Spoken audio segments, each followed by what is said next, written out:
Italy? Whiskey? Ah, Italy! Look at the never lucky my secret. Oh no! Suddenly hit! Hello, Libby!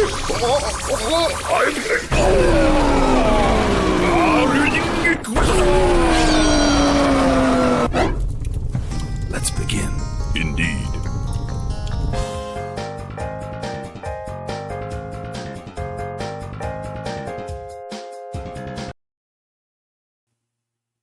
Hello, everybody, and welcome back to Honey Badger Radio. My name is Brian, and this is the Fireside Chat. And today I have a very special guest, Jonathan from the It's Complicated channel, which is one of those man on the street channels where you just basically do street interviews with people. So, first of all, Jonathan, thank you so much for taking the time to come on the show. So, well, first of all, I'm probably misrepresented your channel a little bit. So why don't you tell everybody what the It's Complicated channel is? And yeah, just give them the short version of that.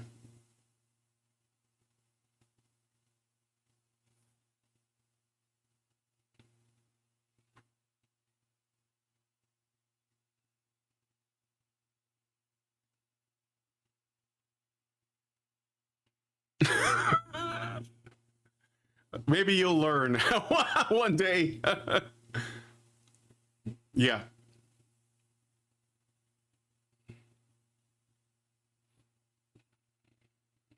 Yeah. Okay, wait. Some people are saying they can't hear you. Hold on a second. It's probably a setting on my end. I just have to do something with the ear trumpet.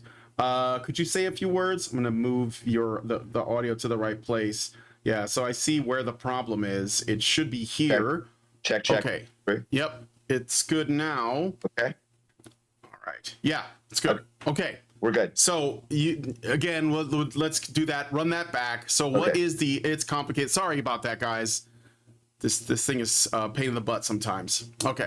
So basically the It's Complicated channel is, I call it the rules of modern dating and understanding women, which when I explain that to people on the street, they often will just immediately chuckle and they'll say, oh, understanding women, like you can't understand women. Women don't know what they want or something like that.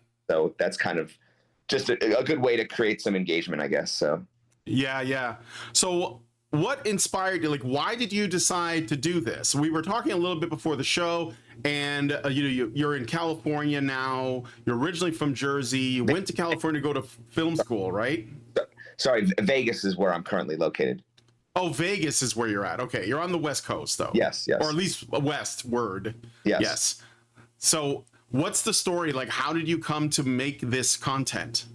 Well, basically just Vegas is a city where, people come and they want to try to socialize. They want, they go clubbing, they go partying and everything. And you get every culture represented out here. And I just figured, it's like I just started running into the same old issues. Like, I would talk to women and they would say, I want to find a nice guy, but then they would continually go for these bad boys. And I don't know.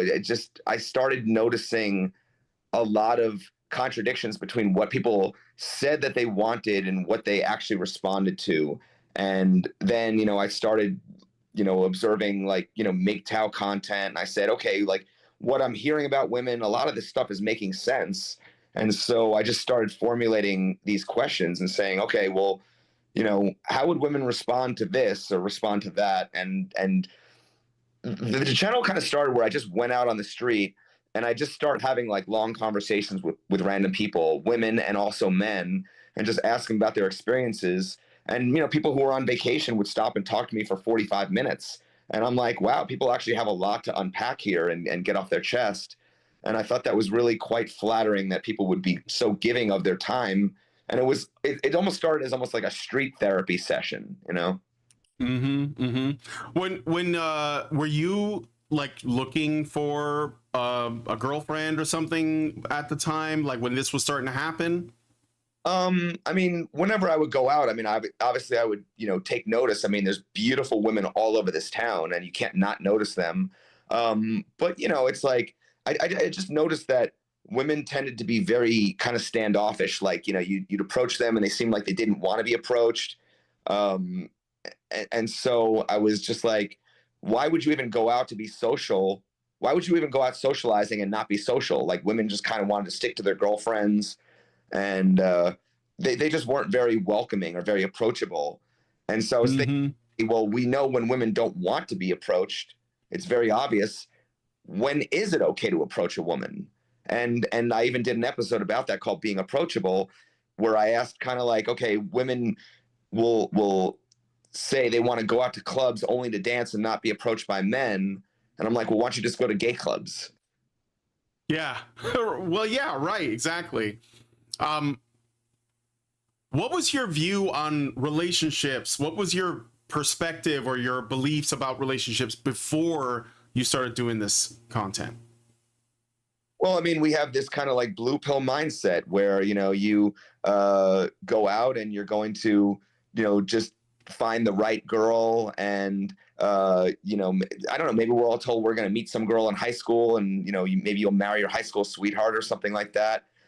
And, were you told that? Like, one more quick thing. I was just going to say that I believe that women were as interested in meeting men as men were interested in meeting women. And I kind of felt like I was thinking to myself, God, do women really even like men? At some point, it didn't even seem like that was the case. Yeah.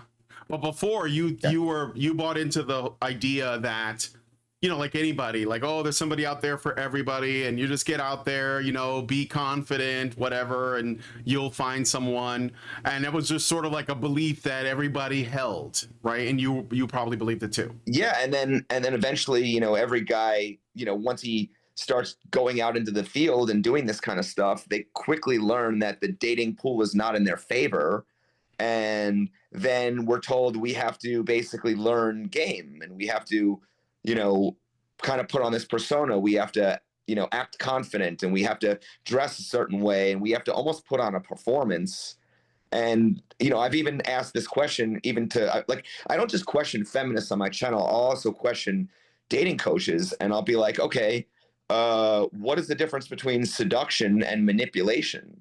Because it's almost like we have to, almost like lie and cheat and steal our way into getting what we want from women. And it's just not a good way to start off any type of interaction, I don't believe, because the whole purpose of a relationship is you want to be your genuine, authentic self. So you have, a good relationship with somebody. You don't want to start off on a bad foot, because it's just going to carry through the whole relationship.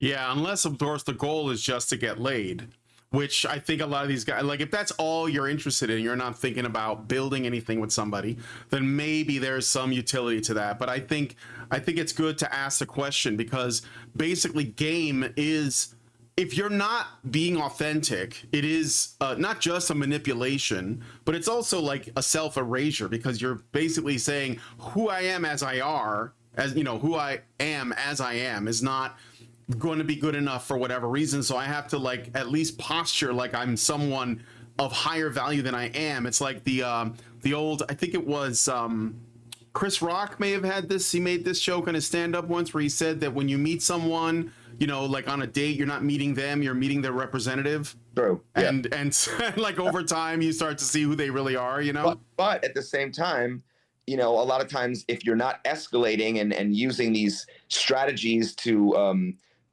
be seductive, then you often get friend zoned. And so yes, that's, so you kind of have to, you have to know these strategies in order to, like one of the questions, I want to do an upcoming episode about attraction. And one of the questions I love asking women is, how can a guy, when approaching a woman, how can a guy make an interaction man to woman without being creepy, while also respecting her without getting friend zoned? And it's a very... What kind of answers did you get? Well, some of these questions I'd have to kind of, I've only asked it once or twice, so I have to kind of just go out and stress test it more. And sure. And that's kind of what I started doing with a lot of these interviews is I would almost just go around and practice some of the material just to kind of see what answers I would get. And then that would help me almost anticipate with some follow-ups, because I'm like, okay, if I ask this question, 9 out of 10 times this is the answer I'm going to hear. So I'm ready for it. I like to explain it as I'm playing chess, they're playing checkers. So yeah, and mostly you're correct me if I'm wrong, but you're basically asking red pill questions in a blue pill world, right? Like you're talking to normal people on the street, so most of them are going to give you like a normie answer. Is that what you generally experience? That's exactly it. And what have you noticed about that, the trend of those answers? What is the blue pilled response to that you're kind of like not surprised by, but just for people watching? Because I'm sure you've asked a lot of people a lot of questions. The fact that a lot of people have this very gynocentric mindset where, you know, women are the prize and, you know, women are sacred, and, you know, it's all about men having to prove themselves to women. Yeah. So. Okay, well, let's back up for just a second. Because there's a couple of terms that came out, and I think I want to like dive into them a little bit, and let's see if we can't refine the definitions, because I think a lot of these words get misused sometimes. So first of all, you mentioned gynocentrism. So what is meant by that? I mean, you said women are the prize. Is that generally the short version of what you think it means? I would define gynocentrism simply as a society that places women on a pedestal. Women are elevated above men. So it's the idea of, you know, men have to prove themselves to be worthy of a woman. It's the romantic model of, we look at like romantic chivalry and this idea that, you know, men have to get down on one knee and profess his love to the woman, and men have to be willing to sacrifice themselves for the woman, and men have to basically provide for the woman. And I think that's kind of the root problem that we're facing here. And a lot of people who even want to call themselves red pill, I think, are unaware of a lot of things that they're promoting feed into gynocentrism. So by gynocentrism, what we're basically saying is that essentially a woman's worth as a woman is inherent. A man's worth is dependent on what he does. So it's sort of like, you know how people say this is what a real man does? And a lot of it comes from like traditionalists, right? But not just that. Feminists do the same thing. They'll throw it in your face all the same. But there is no such thing as becoming a woman. Like a woman is a woman by default. She just turns 18 and she's a woman. A man has to do something, you know, be of some quality or achieve something to be seen as a man. Does that make sense? Yeah, I mean, there's many maxims that are passed around in this space. Women are born, men are made, or women are born with their value, men must create their value, things like that, or women must preserve their value, things like that. Yeah. So it's basically saying in an indirect way that men don't have any intrinsic value.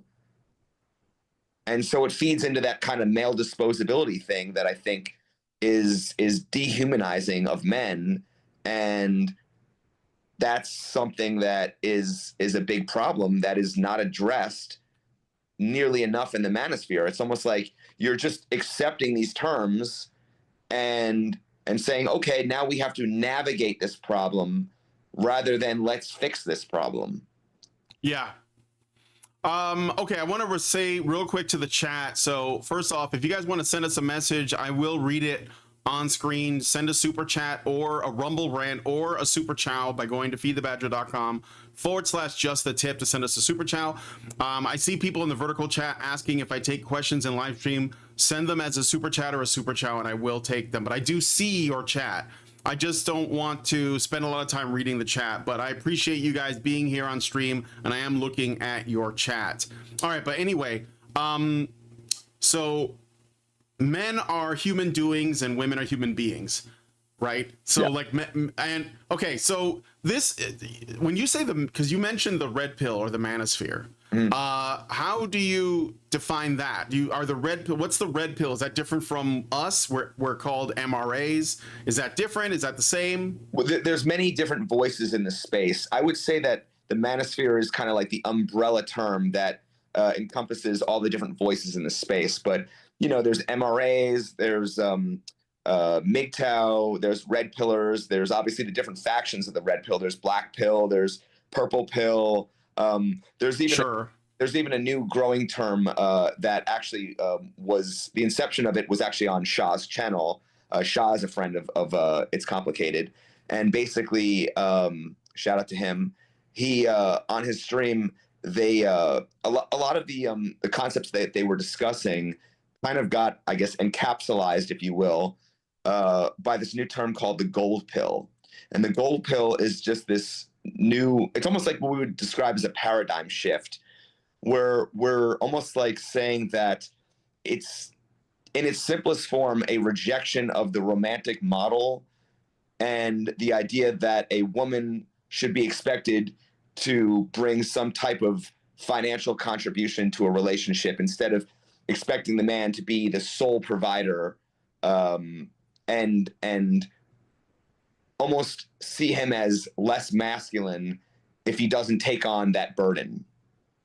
Right. And but is that a new idea though? Because I think historically that's been the case for most of our history. It's just that since we introduced the concept of romantic chivalry, not knightly chivalry like whatever was before, but this romantic chivalry model, that's when it's changed. Like there was this idea that men had to, were expected to be to bring all of the security and the stability and the finances and on the property and everything to the table, where women don't have to bring anything, or even worse, they could bring debt. That's what happens a lot now. But wasn't it the case that in the past a marriage was more like a business agreement? Yes, and this goes perfectly into the conversation about the dowry.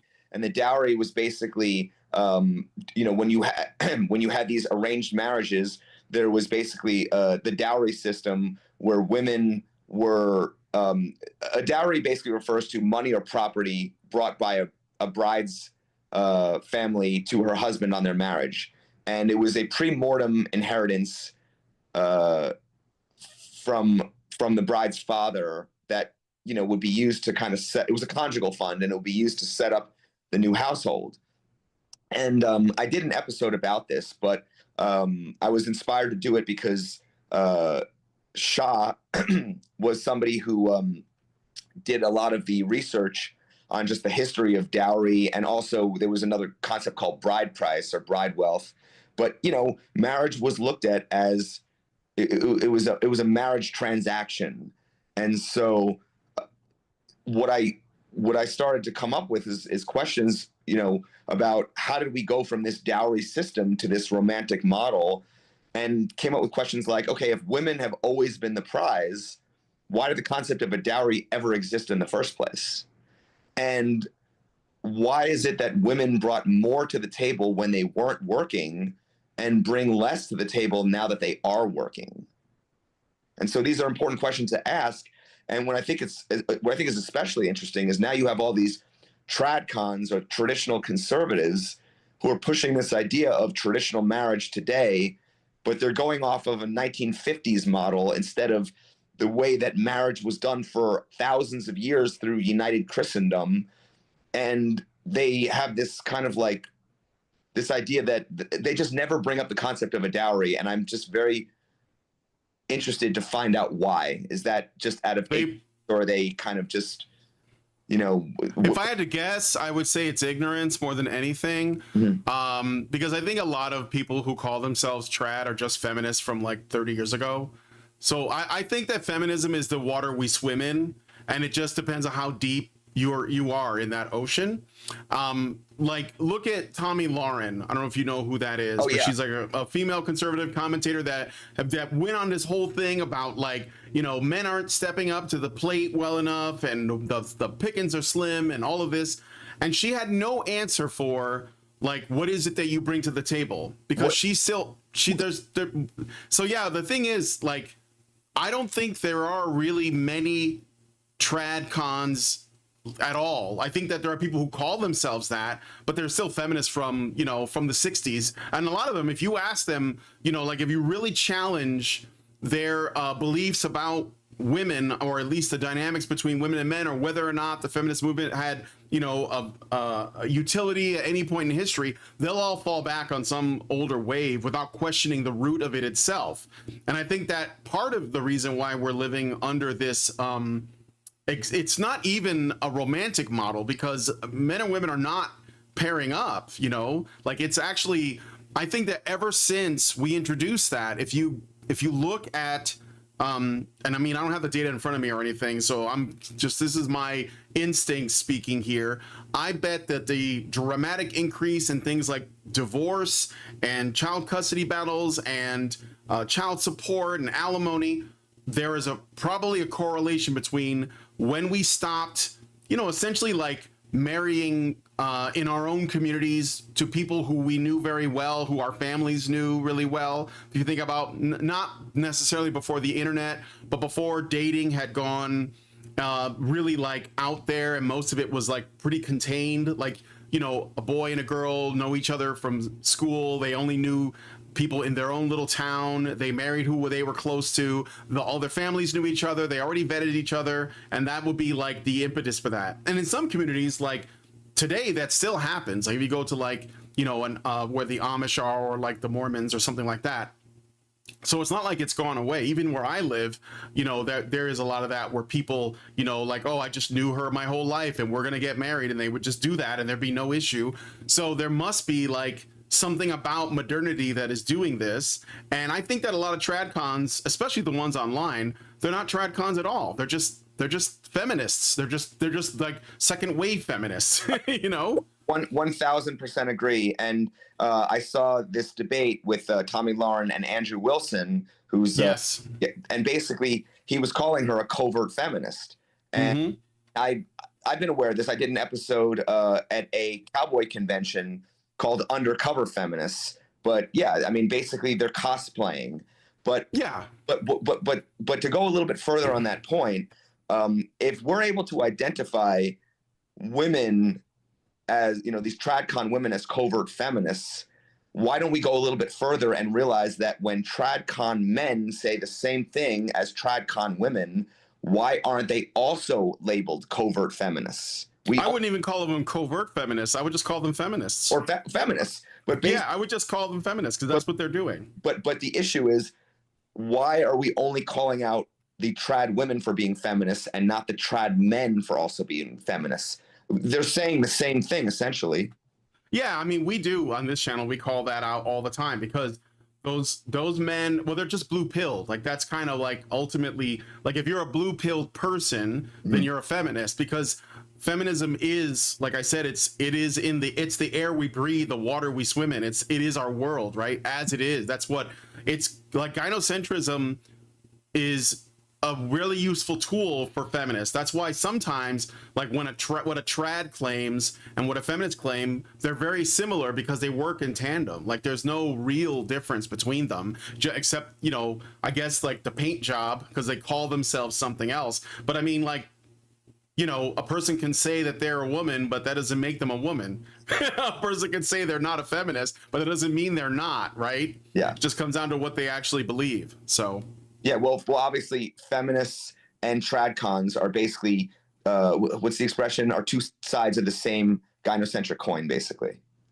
Yeah, they serve each other, and they don't, like when you mentioned the 50s thing, I don't think people even know what the 50s was like. Like it wasn't like, that's not even the 50s. That's like the 50s as imagined through media. Correct. Like, oh, Leave It to Beaver. Like nobody lived that way though. Correct. So like even that, you know, it's kind of like Mad Men. Like people, they think they invoke these fictions, this stuff in our media to say this is what it was like. It's like, no, it wasn't actually like that at all. And Hollywood's been lying to you forever about reality, and you're referencing lies to make claims about reality. And so you got nothing, right? Yeah, women want their relationships to be like The Notebook. Yeah, exactly. And dude, as a man, I really don't, because that movie was a nightmare for a man. Yeah. But I got a super chat from Alex W, who gets us $5. I'm gonna read it really quick. for the record, guys, I'll do the super chats and super chats as a batch at the top of the hour, or in the or whatever. So Alex W says for $5, gonna check this out later on new tech platforms. Super chat for the algo. Thank you. We need help with our algorithm because it does not like us very much. So anyway, so like, how long have you been doing this show? These man on the street things? I started doing it in 2019, and I haven't posted everything I've ever shot, but some of my earliest stuff is still on the channel, and they're just raw interviews. And I would just go up and just kind of like challenge these blue pill people, and I'd essentially have conversations and feed them the red pill live on camera and say, okay, like, what do you think about marriage? Do you think marriage is a fair deal? What's the incentive for that? And I started noticing that people would say, that's a really good question. And I could have, if my channel wasn't called It's Complicated, it could have easily been called That's a Good Question, because it showed me the lack of self-awareness. Like, people have never, ever really gone past level 1 to really think about what they're signing up for. And I thought that was fascinating. And, I said, okay, there's a lot to unpack here. And I just went down this rabbit hole. And the more that questions just led to more questions and more questions. And sometimes they even lead to answers. So.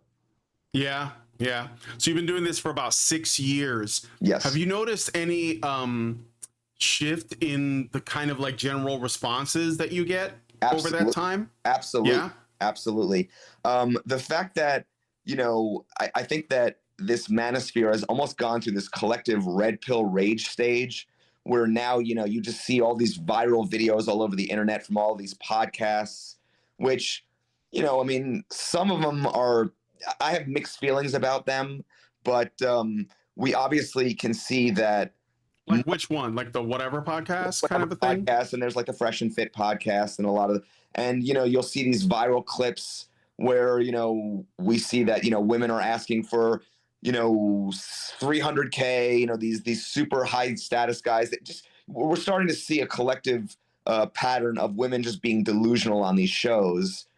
And so what ends up happening is now when I start interviewing men, they are more aware of the fact that women want 6 feet tall, 6-pack abs, 6-figure income, things like that. And so I think that there is some progress, at least in terms of how people realize what the game truly is now. But I think that I think some of the descriptions are accurate, but I start to run into issues when we talk about the prescriptions and how to cope with these issues. Yeah, for sure. How to deal with it. So you say there is a shift, but it sounds like, is it more men that you think are like getting more red pill by this, or women also? Men definitely more than women. I would say that, I don't know, when I first started doing this, women, I still get a lot of the women with the open misandry, but I'll kind of like set up a question in a certain way, like, okay, are women's dating standards too high, or are men just lazy? And for the most part, they go into, men just need to man up, men need to step up, things like that. But occasionally I'll get a woman who says women's standards are just way too high. So there are some women out there who are waking up and realizing that, a lot of modern women are delusional. If you look at my subscriber base, there are women who actually follow my channel and are supportive of men. But I think what almost happens, though, a lot of times is there are some women who might say, okay, I don't agree with feminism, but then they'll just label themselves, I'm traditional. And based on what we described earlier, traditionalism is still feminism. So, yes. Just because you're anti-feminist doesn't necessarily mean that you're pro-men. No, people want to treat it like a salad bar. They want to take what they want and leave the rest. So you're going to get, that's what's going to happen though, because it's a very scary thing to actually confront, like this dynamic and where things are headed. I think that men are more open to it. Obviously, they're affected by the landscape of dating and everything, so they're more likely to be in that position. And I think that men are really waking up like fast, and like over time. But it's very difficult to shake, which is why going back to what you were saying about the red pill guys, that they're still gynocentric in that they will use their success for women as a way of demonstrating their status, right? Mm-hmm. So when they say, well, look, I've been with all these women, that means I'm more of a man than you, which I know I've seen them do. It's like, dude, you're playing right into their hand. Like, this is the problem, is the fact that you measure your worth as a man based on how much approval you get from women.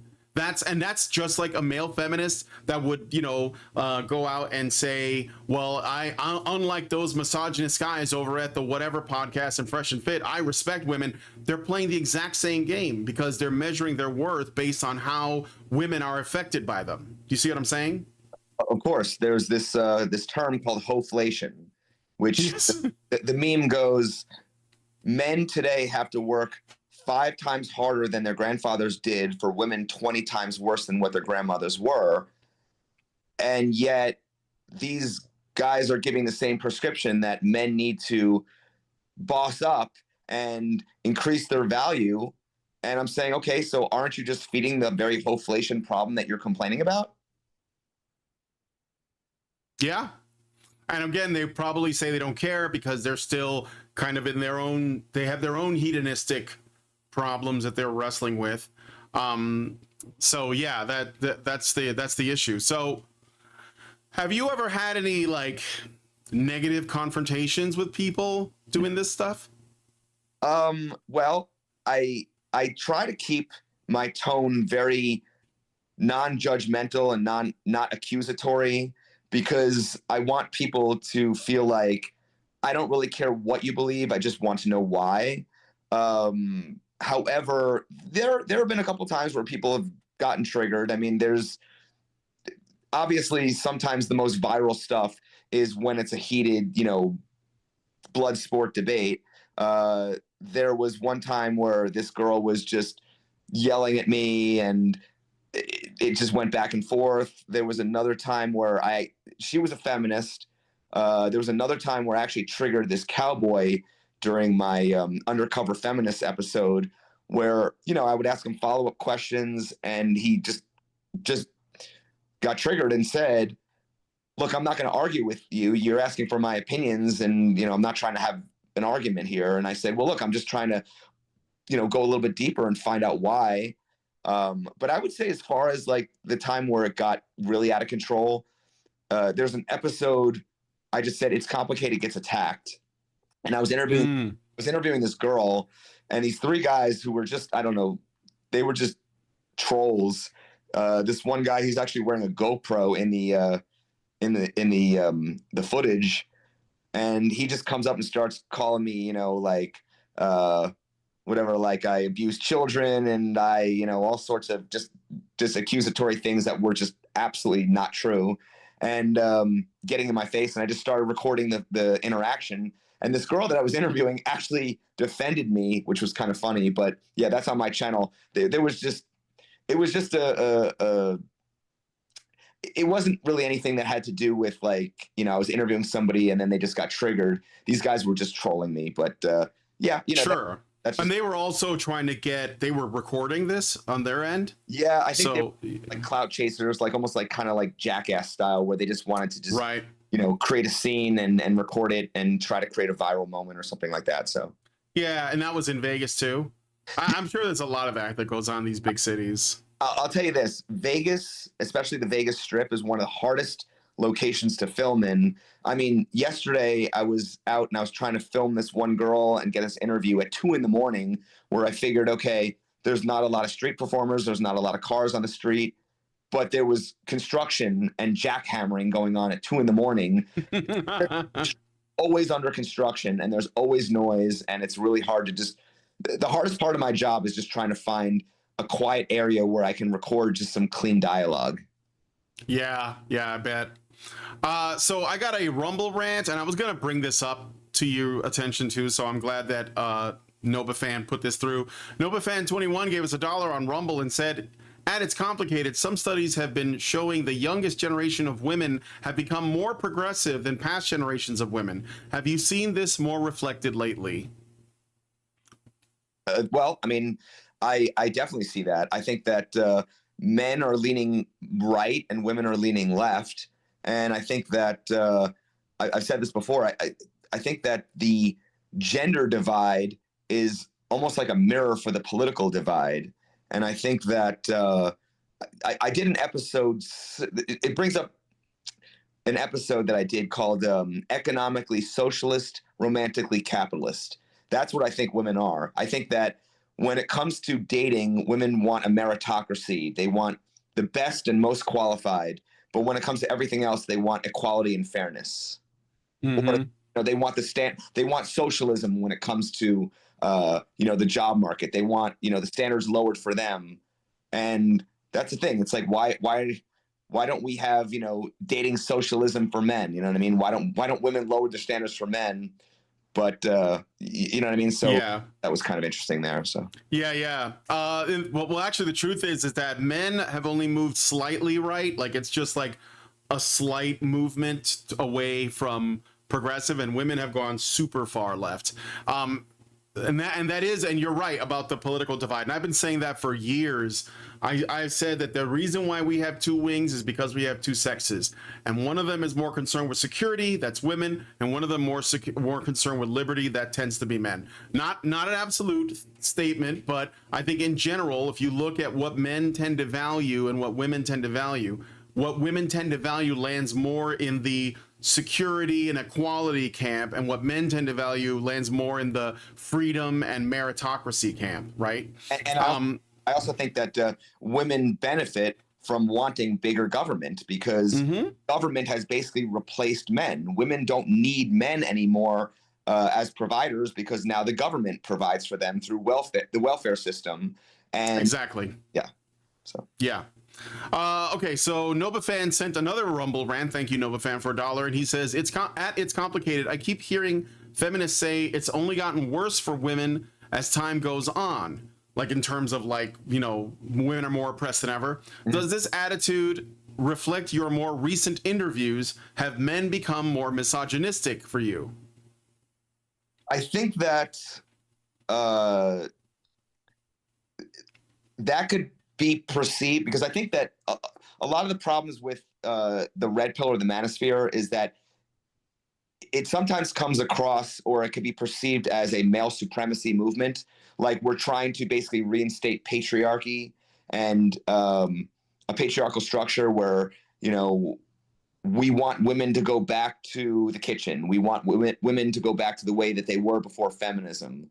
Whereas I don't think that is necessarily my goal or what I think is going to even be possible, because that would require taking away women's rights. And that's something that just is not really feasible. And I don't really think that that's even moral to do that. I think a better option is we need to focus more on men's liberation. If women have been liberated from their traditional roles, I think men kind of have to be liberated from their traditional roles. Otherwise, you create this imbalance where men are almost put in this simping dynamic where we have to conform to what society dictates that a real man should be, versus women can be whatever they want, if that makes sense. Yeah, I mean, like right now, men subsidize women's choices, like through the government. Yes. And I guess we're at a crossroads. You were talking about how the prescription is where there's a lot of divergence. Like we all see the problem, but a lot of people have different ideas about what the solution going forward is. So you're proposing that men be liberated in the same way that women be liberated, or at least something like that. Well, at least be headed in that direction. Like I think that masculinity needs to be redefined. I think that there's nothing inherently wrong with masculinity, but when masculinity has almost been co-opted, where you're not a real man unless you do A, B, and C, then we're basically being controlled through the definition of masculinity by being expected to conform to this prescripted masculine identity. Otherwise, you're not a real man. Mm-hmm. I got a rumble. I want to say something about that, but I got a rumble rant from Sean Mao, and they say socialized dating sees the means of reproduction. Sarcasm. Okay, thank you. And then Zeranx gave us, well, he's a member. Thank you, Zeranx. And he says patriarchy is not a bad thing in that respect, and doesn't express hatred. Home is where the heart is. Women at home tend to the nexus of the family. All right. So thank you for your comments. Really appreciate it. Yeah, I think that there's two ways it can go. Either we liberate men more, and maybe, like you're saying, essentially open up what it means to be a man, like sort of open up the definition of masculinity. Would you say that's fair, what I'm saying? I agree, but what often happens is you run the risk of being labeled a feminist when you do that, because right now there's this whole masculinity movement. A lot of people think that masculinity is the solution. Like, we need strong men, to get things back in order. And when you think about what they're pushing, it's almost like they're trying to shame men back into being this utility to serve women. And that just feeds right back into the gynocentrism. I think that when you talk about subsidizing women, it's like, what needs are women currently being deprived that they're forced to be with men? I don't really see anything, because the government pretty much, takes care of women. But men are being deprived needs that they're forced to be with women. And I don't know, a lot of people talk about, like, when these AI bots come out, then all of a sudden men won't have to deal with women because we'll all have, an AI girlfriend or something. I say, why not just have legal prostitution, brothels, where it's safe and regulated? Because of men, so many men are controlled by women through these three superpowers. I call it the Holy Trinity. Women have sexual power over men. They have the victimhood power over men, because our societies believe all women, blame all men. And they have chivalry power, which is basically the romantic model of, women are the prize, women are on a pedestal. And so how do you even compete with that? Women, so we have to kind of chip away and try to, balance the neutralize these powers that women have, so men have more of a level playing field. Otherwise, women just become this liability, and the only solution is for men to go MGTOW and just not even engage. Yeah. I mean, all that sounds, I've heard all of this before as a proposal. I'm thinking about, like, what's going to be sustainable? Because what I'm worried about is that our birth rates are falling, and it's going to get to a point where the infrastructure will not be able to be sustained, because it is sustained by people, mostly men, almost all men, really. And we're gonna, like, if everybody's with prostitutes and sex robots, then they're not pairing up, right? And they're not making babies. And a lot of the artificial ways that we do that are not really as effective or reliable as we're led to believe. Like, some crazy high percentage of sperm in a sperm bank is, like, inviable. Like, it doesn't actually result in pregnancy. And so what I think would be the most, because I want the human species to thrive. Sure. So what I think we should find a way to, like, move towards that. But in terms of there is another side to the coin of, like, do we liberate men? What if, and this is what I'm thinking about, I think that it's time that women are held accountable. And I think that what we should be doing is, if there is such a thing as a real man, and I think that there should be a lot of wiggle room in that. I'm not going to go with some weird, like, 1950s, stereotype of what that is, because there are real men of all different kinds that work in intellectual pursuits, creative pursuits, and, whatever. But we should also be thinking about what a real woman is and what that looks like. And maybe women should become in the same way that, because I think that men becoming, despite all the hardship, is how we got all of this that we have. this society that we live in, all of this advanced technology, all the ability for you and I to talk across the country on the internet, like men did that. And it was not because, they were just liberated to do it. It was because men feel inside them a need to build. And if they're building for something like their legacy, like their children, then they're going to be way more inspired to do that. But we don't do that to women. We've liberated them from everything and they're miserable, right? Like their happiness is in the toilet and they're just becoming more and more demanding. So it's like, well, maybe women need a calling and they need people that are going to hold their feet to the fire and say, you need to like woman up. Like maybe that's what we need. I don't know what you think about that. Well, a lot of times people say, well, women are allergic to accountability. They don't like accountability. That doesn't mean they shouldn't be held accountable. I mean, criminals and children don't like accountability. There needs to be accountability placed on women. And I mean, I'm not going this far, but I mean, you could ask the question, if men are supposed to be conscripted into war, why aren't women conscripted to have children? But with women, it's her body, her choice. But when it comes, it's not our body, our choice. And that's tough. And as far as society goes, I mean, it really just comes down to you have to have skin in the game and feel like there's some type of incentive for you. I believe personally, I've said this before, I believe if men could get sex anytime they want, would there be any reason to be with a woman other than love?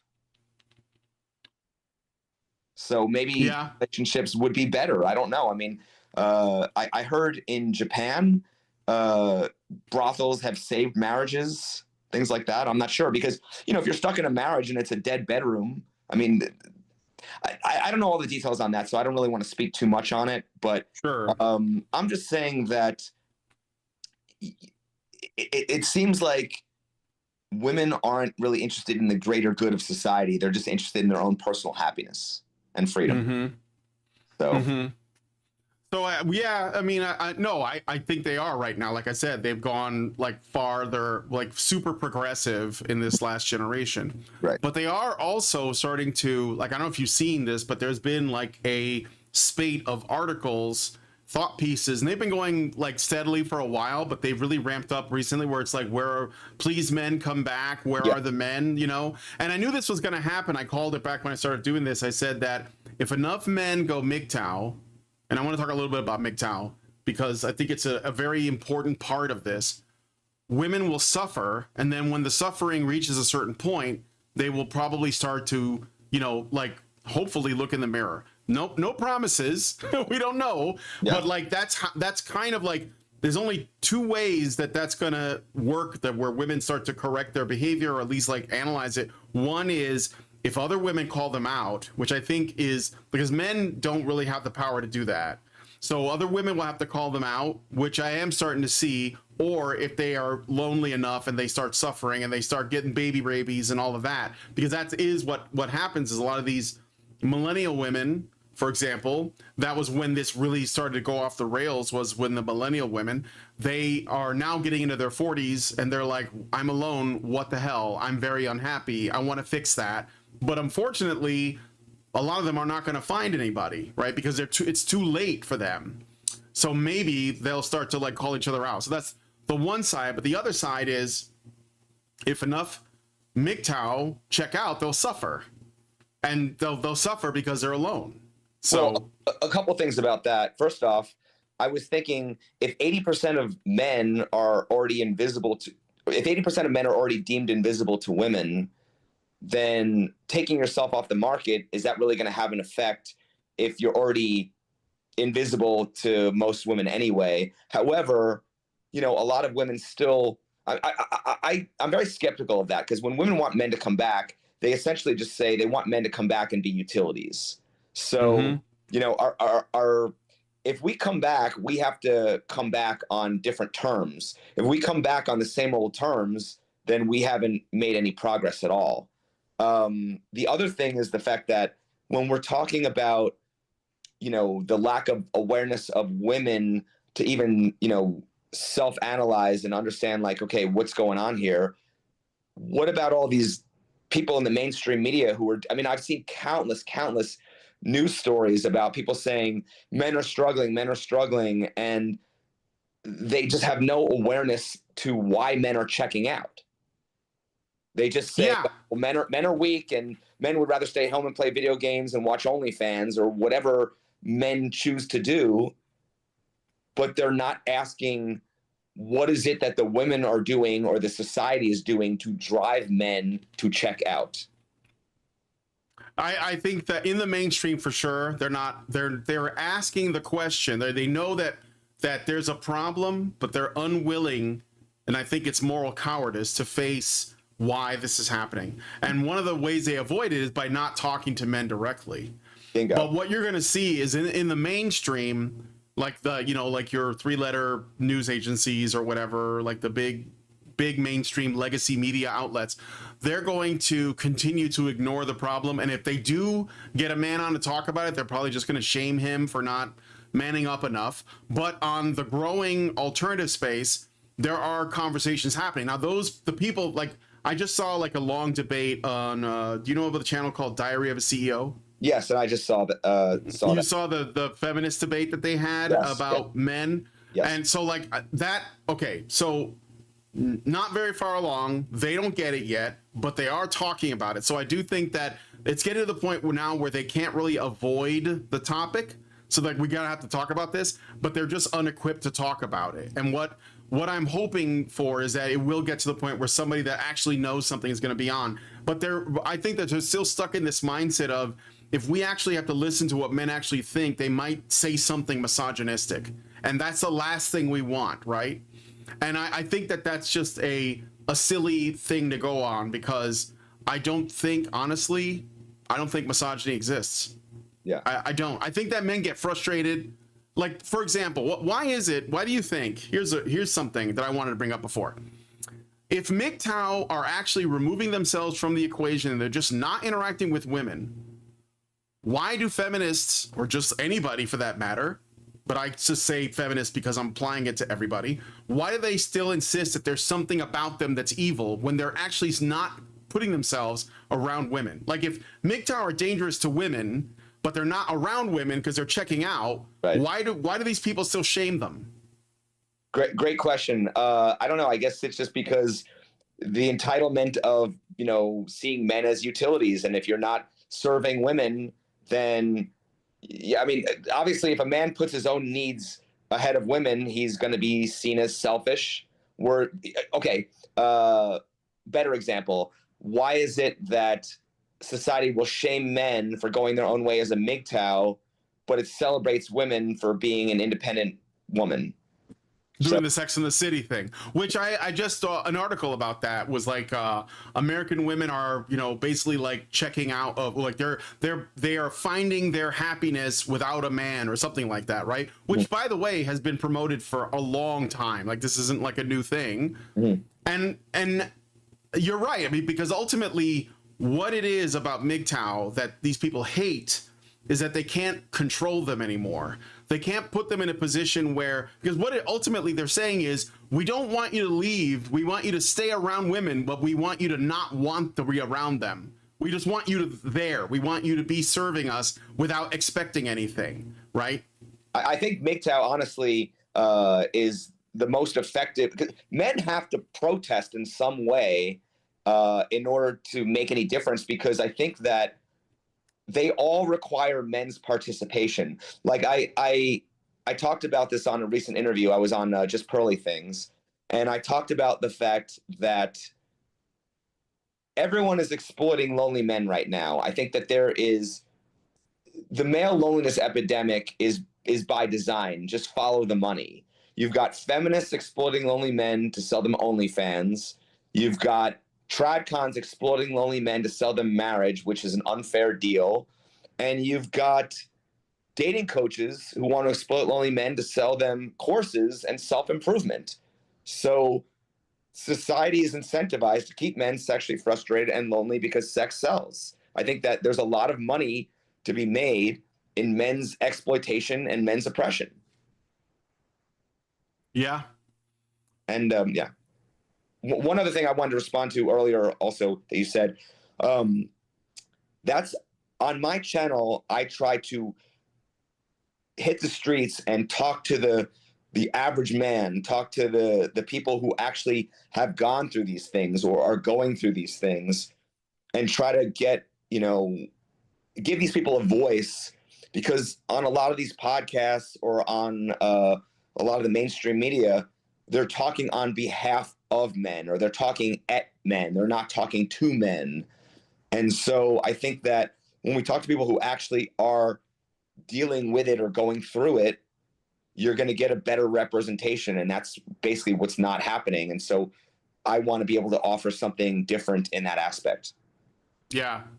Well, and I think that, again, like when it comes to relationships, which is not really our particular focus, we talk about the legal and the legislative and things like due process and all that. Yeah. But we do talk about dating, because if men and women are not pairing up, then like we're just wasting our time. Like everything's going to be done. But when it comes to the MGTOW thing, I think that is a very effective means of protest, because, it is said that women are the gatekeepers of sex, but men are the gatekeepers of commitment. So like if a man, like if he holds his ground and says, I will not get involved with someone at all unless because women, a lot of them are looking for like the ring or something, especially as they get older. But men have to realize they have that leverage, that they can control that. Now, it's not a lot, because again, we talk about the divorce courts and all these other things that are just a crazy a minefield for men, rather. And I think that that's why men typically go the MGTOW route, but even then, like there have been stories of men who have, done everything they can to avoid women, and they end up falsely accused of something or in some kind of trouble. I mean, the Me Too movement has destroyed companies where they just go through and accuse men of stuff, and then they give those jobs to women because the unions get in on it, and it's like tanked the company, and this happens everywhere. So it's like one of these things where you almost have to weather it until the damage is done, and then see who comes out of it with a little bit of, what's the word I'm looking for? Humility. Like, oh, I was wrong about all that. But Well, what I don't understand is, why does so much of the advice that men are getting online is about how to navigate this minefield, rather than let's all work collectively together and remove the mines?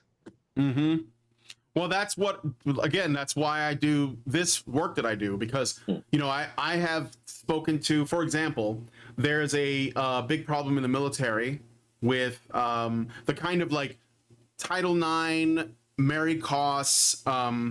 Okay, so you have these studies, and I'm just going to use the word because I don't like censoring myself. So the rape culture studies that are cited were basically based on a woman's work named Mary Koss, who was all about distorting the figures so that you get like the highest possible number. So it's like 1 in 3 or 1 in 4 women are raped in college campuses or whatever, right? And this has created a climate of false allegations and a lot of damage and fear, because I mean, like if you're a woman and you hear that stat, you're going to be like, well, I don't want to be around men ever. So, right, like, why is Gen Z having less sex than ever? Well, there's a number of factors. And I think one of them is that fear of, like, getting involved with anybody. But that has also, it's not only in our college campuses, it's happening in our military. And I have had a series of men on, and women who are, like, the mothers of, soldiers, who have had, like, absolutely devastating experiences with false allegations. Most of the time it's because somebody was cheating and there was infidelity, and they were embarrassed, or they didn't want to get caught, so they just made an allegation instead or something like that. And these guys, they go to jail, they get dishonorably discharged, they end up on a sex offender registry, they have to tell everybody in the new community they live in about their circumstances. So we're trying to change the laws, and we are working on that. And I think that you have to change the laws, so that's like the top-down thing, but also there has to be a bottom-up change where you shift the culture, so that these beliefs, they're all based on myths, and as soon as we kill the myths off, then maybe some people will start to, act rationally. Yeah, we definitely have to change the laws and the culture. Absolutely. That's a two-part thing. But it reminds me, I did an episode recently called What is Consent, where I was talking I about. watched it. Yeah, and Yeah. what's crazy, thank you. What's interesting is the fact that so many people struggle to define what consent actually means. And I was like, okay, well, if women struggle to understand consent, why are men expected to understand it? And there's all these hypothetical scenarios where, it's like, okay, is it any wonder why some of the numbers are so high? I mean, when you're defining regret as grape, then the numbers might be artificially inflated. And on top of that, a good comparison to those numbers being manipulated. Look at how the numbers are manipulated when we're talking about the wage gap. More misinterpretation and misinformation to make something that's not happening look like it is happening. Yeah, I was just thinking the consent thing is tough because it is very subjective. Correct. And I hate to tell you that, but it's the truth. Like, whether or not someone feels like, or a woman feels like, she didn't give consent is completely arbitrary. It's just what she feels. And that's a problem. That's why I say, maybe men should not get involved with women physically. Maybe sex should not be a goal, because if you don't, like, for example, if she's into something kinky, and this has happened, we've seen like false allegations come out because women wanted to be choked, and then the guy's like, okay, if this is what you're into, and then she accuses him of abusing her, and she has the bruises to prove it. So it's like, well, what are you gonna do? So it to me anyway, like, I think that men should be very, very, I hate to bear to say it, but conservative with their sexuality. I think it might just be safer because you don't know, and again, we can't define it. Women can't define it. Plus, the numbers are extremely inflated because it could be, again, it just depends on how she feels. Like, if she just regrets having done something, like she gets drunk and he gets drunk, like, the Brock Turner case. Have you heard about that? With that particular case. So Brock Turner was like I think he was like in a college in Ohio, maybe. I can't remember the state exactly.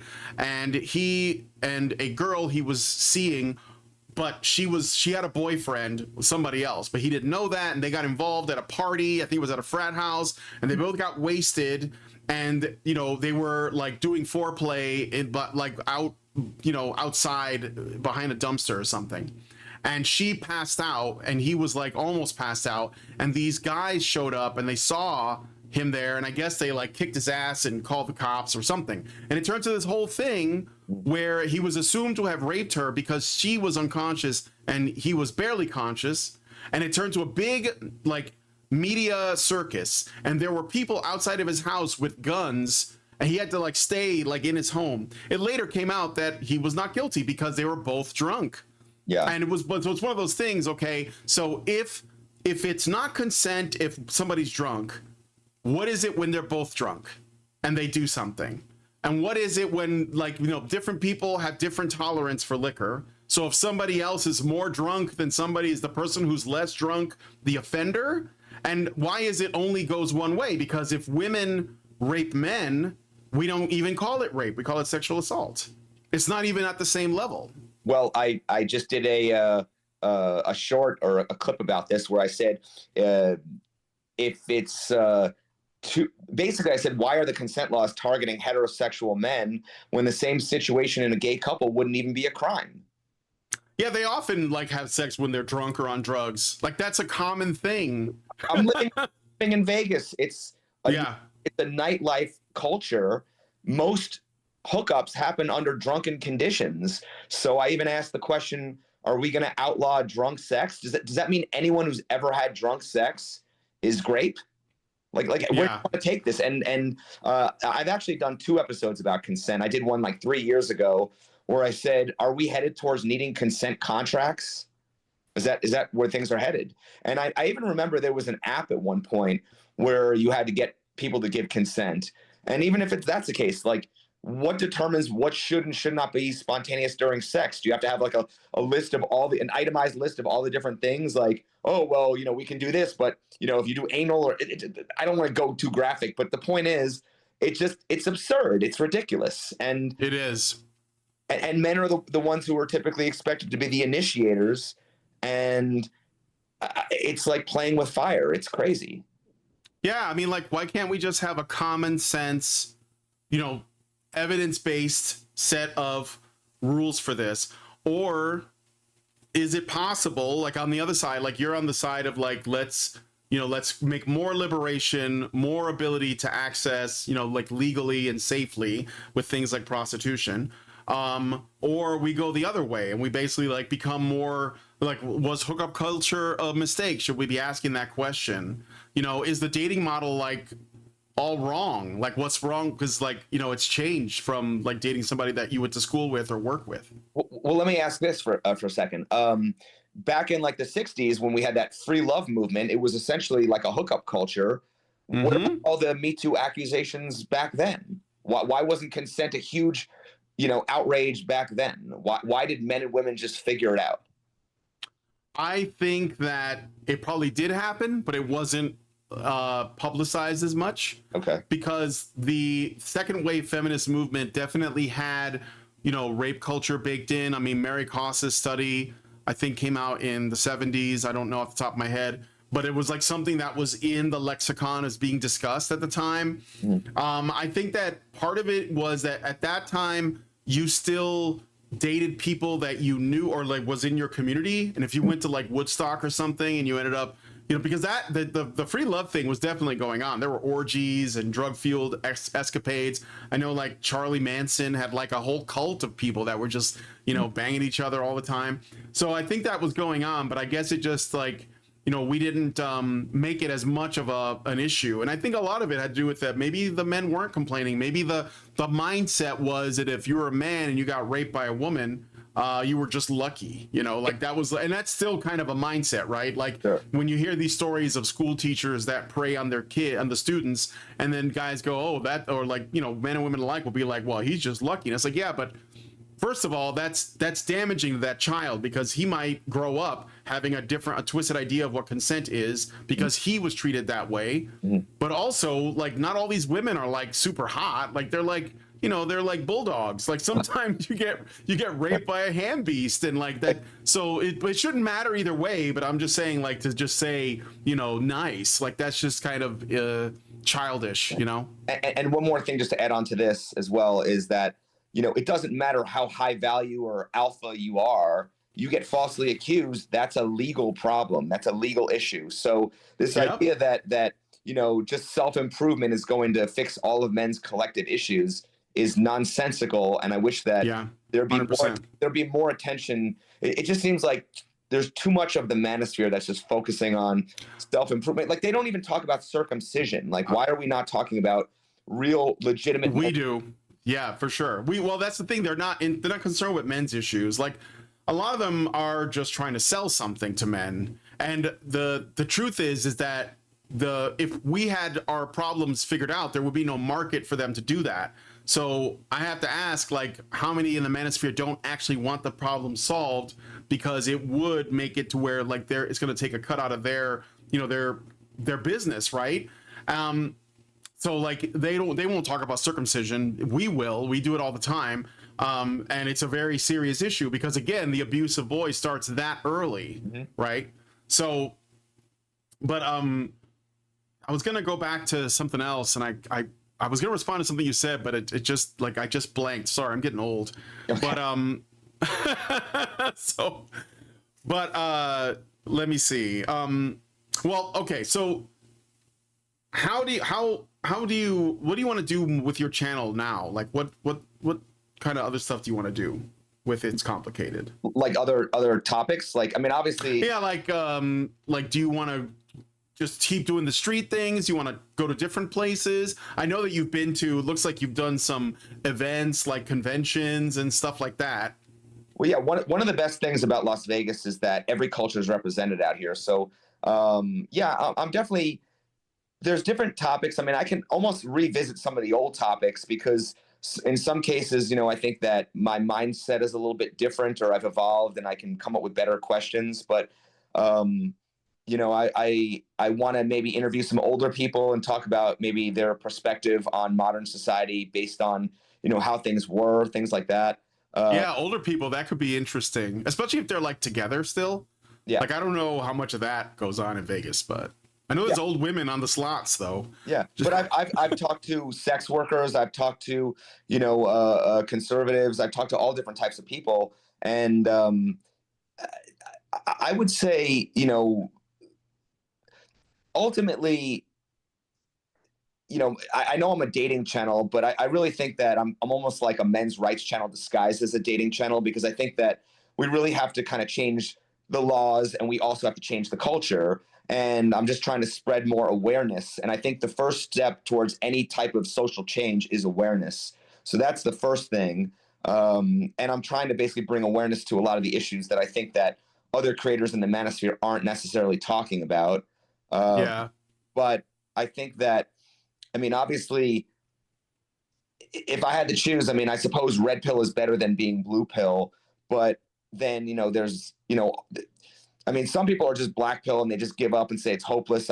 I'm just saying that, why be so defeatist? If things can change for the worse, why can't they change for the better? Obviously, why does anybody ever bother fighting for any social change? I think that a lot of people just don't really understand what's going on. And so I want people to at least understand what the reality of things are. And because, like I said, it's like I would keep interviewing people and hear, that's a really good question. I never thought of that before. And it's like, okay, now that you are thinking about it, now what? What's the next stage after you have had your blue pill mindset shattered? That's right. That's exactly how I think you start. Because, like, the thing is, you can't do it all top down, because if people don't know why something matters, their ability to hold on to this idea will it's fleeting. It's very fragile. But if they ingrain it into themselves by thinking a lot about it, especially if people tend to do what I've noticed when I talk to people about this stuff, they're very resistant at first, and then we have more conversations, and they always pretend like they don't agree with me, or they have issue with what I'm saying, or it makes them uncomfortable. But over time, they end up changing their mind, and then they tell me that they did it on their own. Like, people, because they're so. We have this thing about ourselves that we just think that we're so smart, so we just did it on our own. I'd be like, well, no, I always believe that. It's like, okay, it's okay. I'm okay with you as long as we're on the same page now. I don't care how you got there. And I think that it comes from planting that seed, and then you just let it go and let them, find their way. But I think a lot of times, if they're honest with themselves and they approach it with humility, they will figure it out, or maybe they'll even bring something to you that you didn't know. Like, I'm always open to learning something else, right, that I didn't consider. And I stay open to that stuff. And I think that's why the bottom up stuff it's better, because it's more sustainable, but there are obstacles that come from legislation. So when you say that you're probably more like a men's rights channel disguised as a dating channel, what do you think are the most important men's issues? I don't like to say rights, even though that's what we get called, because I don't like the word rights. But, well, a lot of people also believe that men already have all their rights. But it's not just about men's rights, because it's just the fact that the way men are it's social issues. It's the way that men are viewed in society, things like that. But I would just say the fact that men have to kind of be appreciated for who they are, and not necessarily we have to view men as human beings and not just these success objects. And right, human doings. Yeah, and that men are not owned. We are not owned. We are autonomous beings, and we have to basically just be appreciated for. We have to almost develop in our own right, instead of be dictated to, like, this is what a man is. But I think that obviously, the first place everybody talks about is the family court system. That's a huge that needs so much reform. But also, you know, the social scene, the dating process, how men and women engage with each other and interact, and how it leads to intimacy and you know, long-term relationships and family. The fact that, you know, men need to be seen as, you know, more than just an ATM machine and a bodyguard. You know, that's kind of how we're perceived, and that's not necessarily something that's legislated. That's just how we're socialized to be. And so that's why it's not just a men's rights issue. It's a cultural issue. And that's, for sure, you know, that's kind of what I'm hoping, the way that men are portrayed in the media. I mean, men are the brunt of every joke, and men are seen as the bumbling idiots on sitcoms and things like that. So yeah, those are you just know, Bill Maher on his show, forget the name of it, but his Real Time. Is it, what is it called? Bill Time? No, Real Time. Real Time. Yeah. On his Real Time, he did a segment on that, on fathers, specifically fathers and the way they're presented in the media around Father's Day. Now, that is something, I'm not a big fan of Bill Maher, but the point is he's very mainstream. And the fact that he did that, he did a whole thing, was that we have to stop doing this with dads. Like, this is obviously, we've been talking about this for 10 years, but now this is what I mean when I say I'm optimistic. I'm hopeful, because it is breaking into the mainstream, like, you know, in whatever way it must, because it's getting to the point where the legacy media can't ignore what we're talking about. Like, you know, they have their methods of trying to dismiss it. They'll say, you know, we have, like, there's probably feds watching this show right now they're keeping tabs on us because we have been put on lists, you know, from like the CIA and stuff, because they don't like the message, which is essentially, you know, trying to strengthen men to put them in their rightful place in society. And I know the reason why the government doesn't want that, because you know, a family with a strong father in its center is like, it's a nightmare for the government, because now the government can't just, you know, redistribute wealth to women, right? This is why women vote for more government, because it's like a way of getting around needing to go to a man for it. Instead, they just go to Big Daddy government, and Big Daddy government takes money from us and gives it to them. So if but women who are in marriages with men and they're stable, they tend to vote for small government too, because now they see that their bottom line is being affected by things like taxation and the welfare state, right? So I think that socially, that's what we are big on. I mean, for me, like the family courts, the child custody, the false allegations, the fatherlessness, because like it's producing dysfunctional children, which are going out in the world. And I think a lot, you did a video, I think it was called Daddy Issues or something. Oh, it was one of your, what? I just released that this morning. Yeah, I saw it. Yeah, you did one on daddy issues, which I appreciate, because I bet if you go around and talk to enough people, I don't know if I finished that one. I think I almost did, but then I had to stop to do the show because I was running errands, and I was like, I'm gonna listen to some more of his videos before the show to get like boned up. But I appreciate that you did that, because I think that it's people have to see that fathers matter.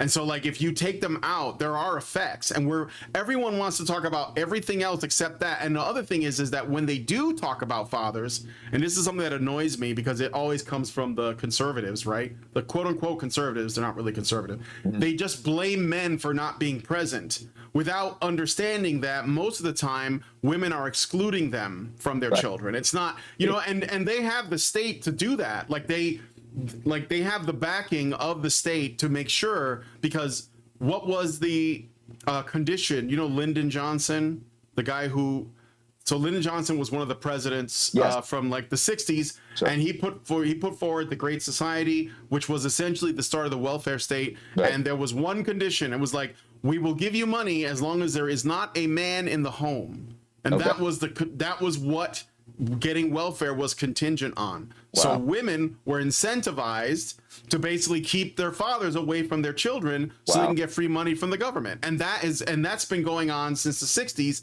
So now we're like 3 generations in.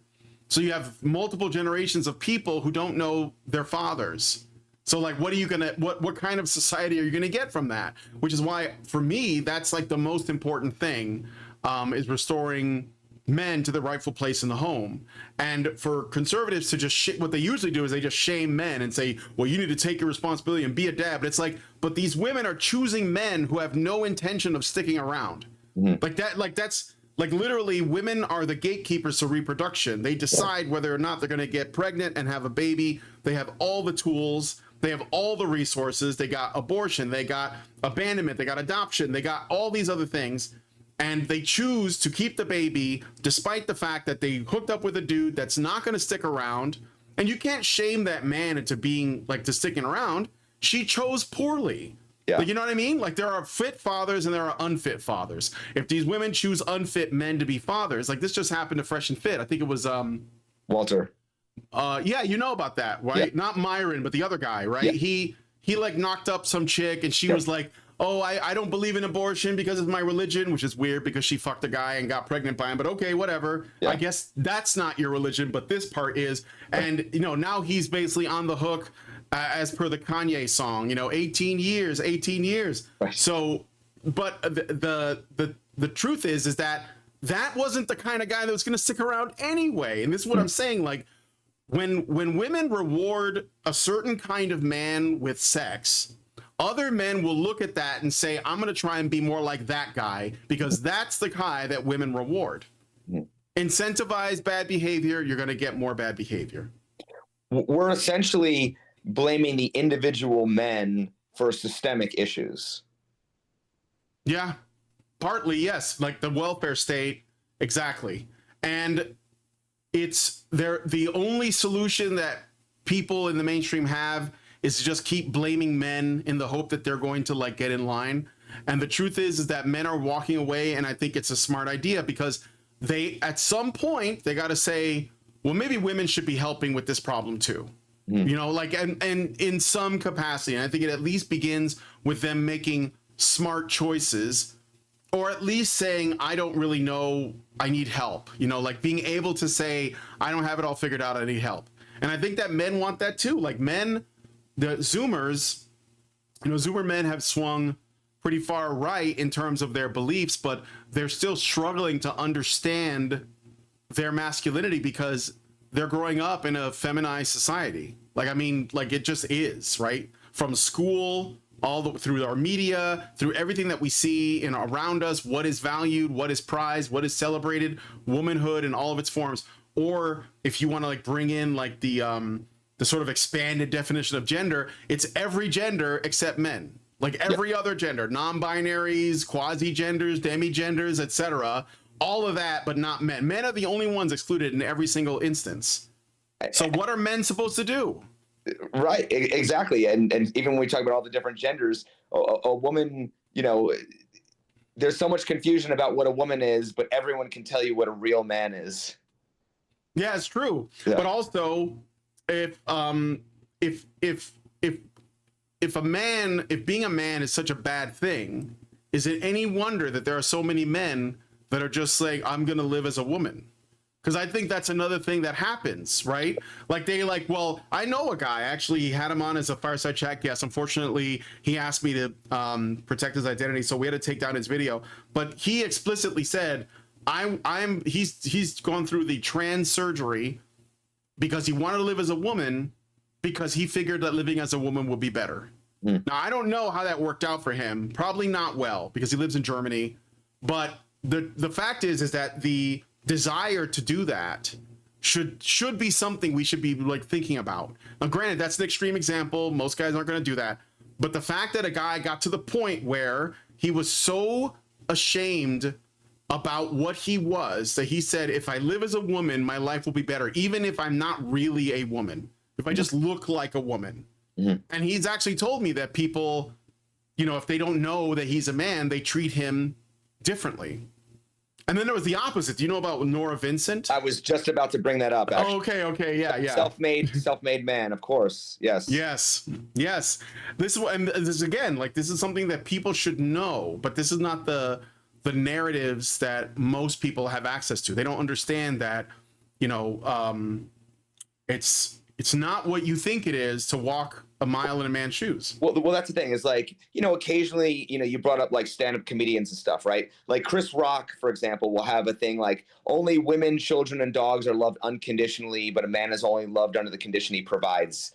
And my point is, it's like people feel what's going on, but when you or they might laugh at a joke here or there, or see a little piece of evidence, of the inequality. But what ends up happening is when you tie all the pieces together, and that's kind of what I try to do on my channel is, construct a narrative of all these questions. And it's like, okay, this is injustice and this is a problem and this is a problem. But when you stitch it all together and it's problem after problem after problem and everything's a double standard and it always benefits women, at what point do you start to realize that this is a prejudice against men? This is a systemic problem. This is not just men not, manning up. There's something going on. There is an agenda.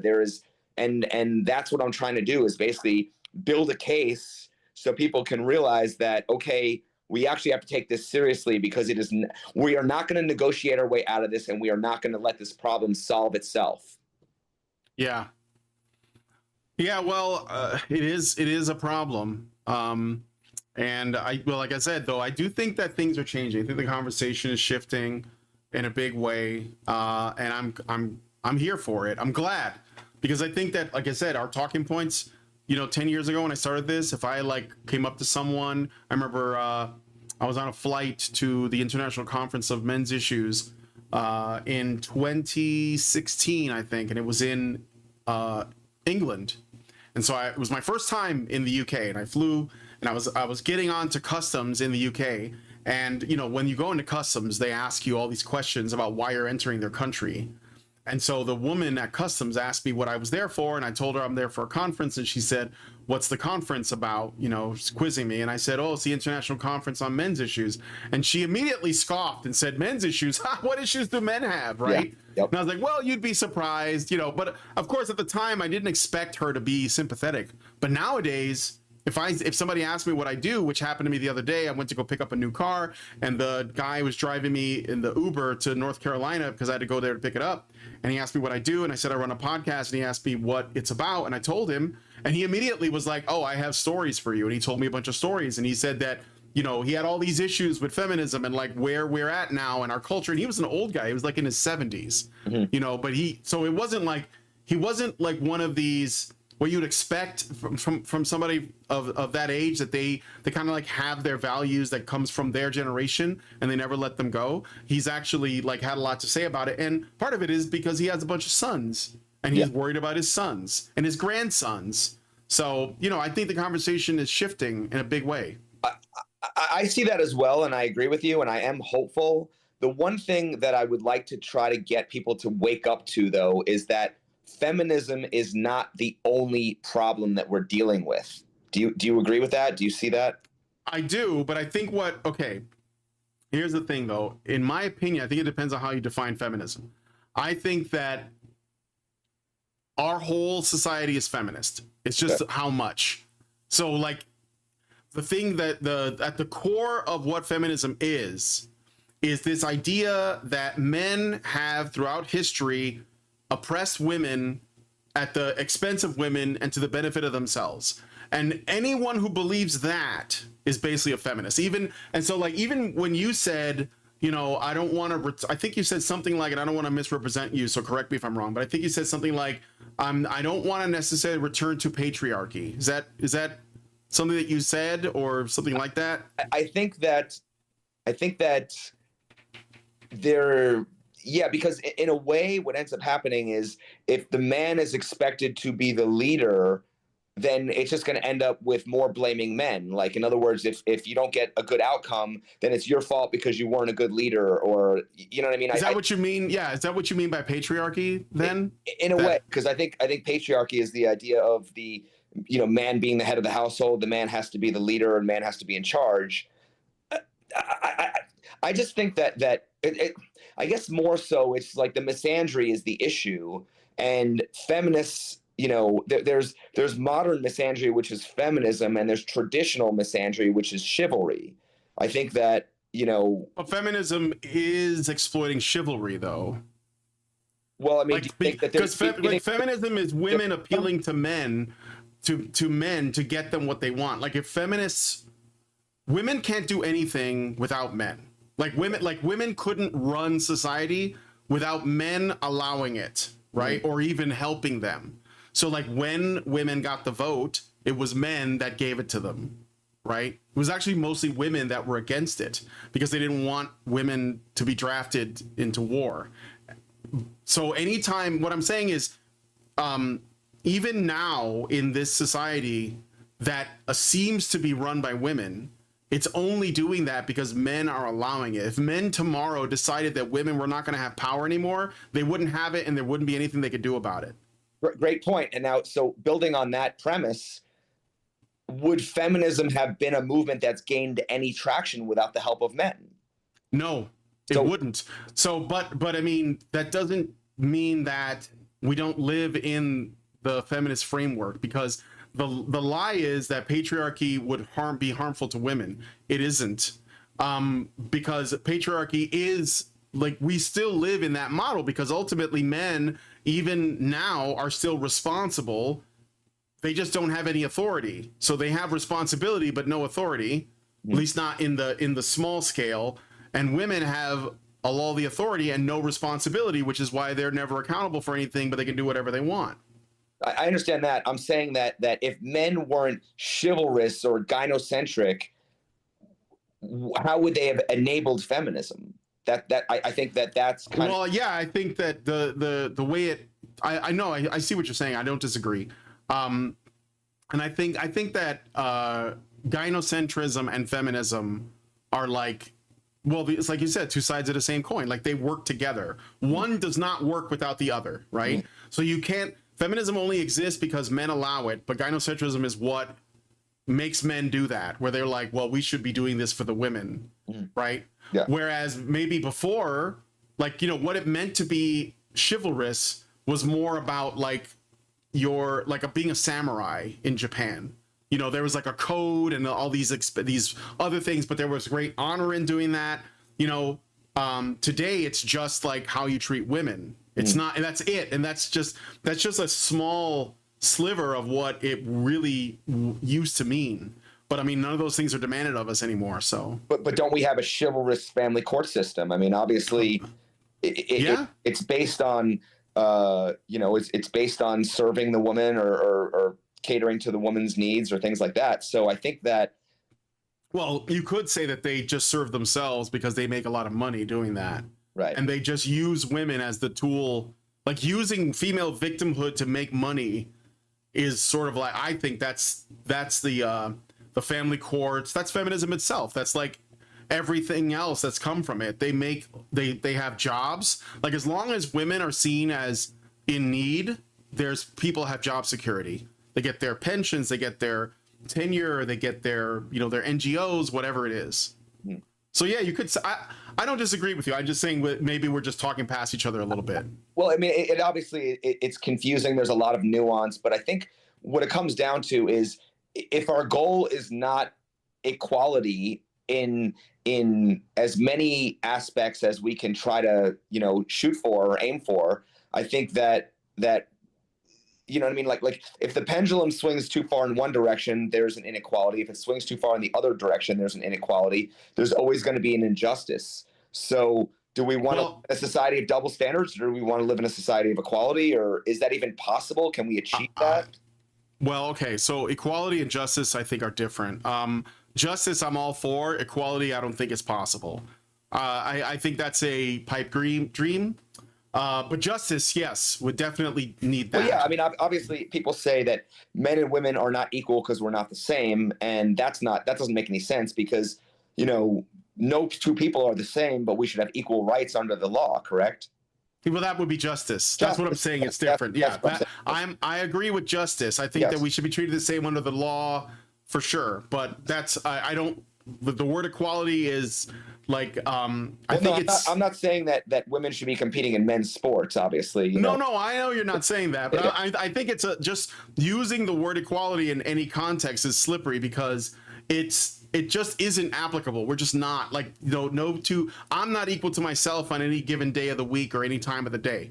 So what I mean is like, justice 100%, like we should be treated the same under the law. It's absolutely, but I don't think that's the same as equality is all I'm saying. Like that's because when you get into this weeds where people start talking about equality and then it turns into a conversation of, well, I don't believe in equity. I believe in equality, and like equity is different. It's like, but neither of those are right. Like justice is it. Like that's because otherwise if anyone starts concerning themselves with any kind of equality, then you run into a problem where you're measuring it from the wrong starting point. Like some people will say, and this is not related to what we're talking about, but some people will say that I don't believe in equality of outcome. I believe equality of opportunity. And I will say, well, but the problem with that is that if you have to be okay with whatever the outcomes are, but we don't do that. What we do is we look at the outcomes, even if we supposedly have equality of opportunity, and say, well, we must not have done equality of opportunity right because the outcomes are different. It's like, no, because you're starting from a bad premise. Like there is no equality of opportunity. There's just like the removal of obstacles that are, just sort of like unnecessary, like systemic obstacles, like things like, should men, because there's another thing is that I'm not really sure if it's okay that we try to even everything out. I think we can get like really stuck in analysis paralysis. And what we should be looking at is, okay, when it comes to child custody, we should just look at it in a case-by-case basis. Who's the most fit to raise the child? Instead of what we do now is we just tend to favor the woman by default. And then, of course, what happens is that in order to make their case, women will bring a bunch of like, oh, he's abusive. Oh, he's done some, like sexual things with my child. Like they'll do anything. And the goal is ultimately because the incentives, because the family courts and all that will say, well, if you accuse them of these things, you can get the child for this much, you can get this much money. And it's designed to tear the family apart. And ultimately, nobody's asking what is the best thing for the child. So I feel like I went a bit of a bit of a rant there. So I apologize. You're good when you're cooking. So. Yeah. Oh, okay. Well, thank you. Yeah. Anyway, we've been going a little bit long. Let me see if we can't like try to bring it home here. So, what do you want people to know about your channel? Like if they want to go check it out. It's called It's Complicated, guys. Check it out on YouTube. I put links in the description of this video, so you can go to the YouTube channel and your Shorts channel, as well as your X page or your Twitter. Yeah, I'm on Twitter. I have a Rumble page, but I haven't really updated it or anything like that. I had a TikTok page, but for some reason I haven't been able to update that. I think I'm locked out of that account. But I have a Instagram, a Facebook, and obviously my YouTube. And I basically am just trying to what I want people to know is that, I talk about dating and relationships, but I mean, I've done an episode called Legally Superior where I talk about, the injustice in the laws. I mean, I want to talk about, I want to do a dedicated episode about every one of men's issues that we face. So I could kind of do a deeper dive, and that's the thing is, and I'm trying to show my face more. I'm trying to get out there and just kind of give my opinions and do more podcasts. And then I can have a dedicated episode on my channel that I can refer to and say, okay, we want to talk about consent. Well, I've done the work. I've talked to people about this, and this is what they're saying. And, I obviously, I don't speak for everybody, and not the few people that I interview speak for everybody, but at least it gets the engagement and the dialogue going. There's a lot of very interesting comments on my page that spark all sorts of new ideas, things I've never even thought of before. Yeah. I'm still learning, just like all of you. So I want it to be a process where instead of just being a channel, I want almost, my channel is more than a channel. I believe it's a movement. Yeah. Yes, that's a good way to look at it. Are you with anyone? I'm just, sorry to pry on anything too personal, but do you have a girlfriend or somebody? No. I'm currently not in a relationship. I mean, I'm open to things if something falls in my lap, but I mean, When was the last time you saw someone? Sorry? When was the last time you saw someone? I had a 3-year relationship, but it was a while ago. But I mean, it was a good relationship. I mean, I don't want people to think like, oh, I've just had like terrible relationships. And so now, I'm just, No.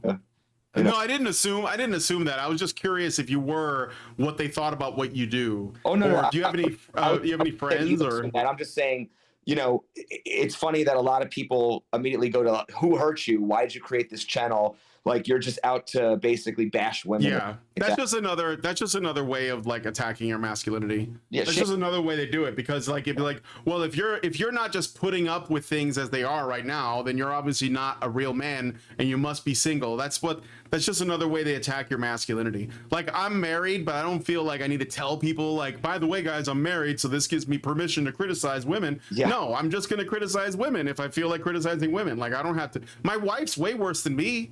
Yeah. Like, she's like way harsher. Yeah, and it's not even necessarily always directed at women. A lot of times it's directed at the culture that allows for this to happen.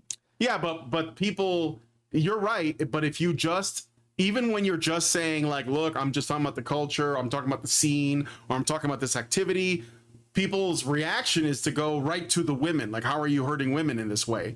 And this is like, they're playing into the gynocentric trap. It's like, immediately, how are women affected by this? You know, the reason why I say that feminism and gynocentrism are like interlinked, like they can't even be separated.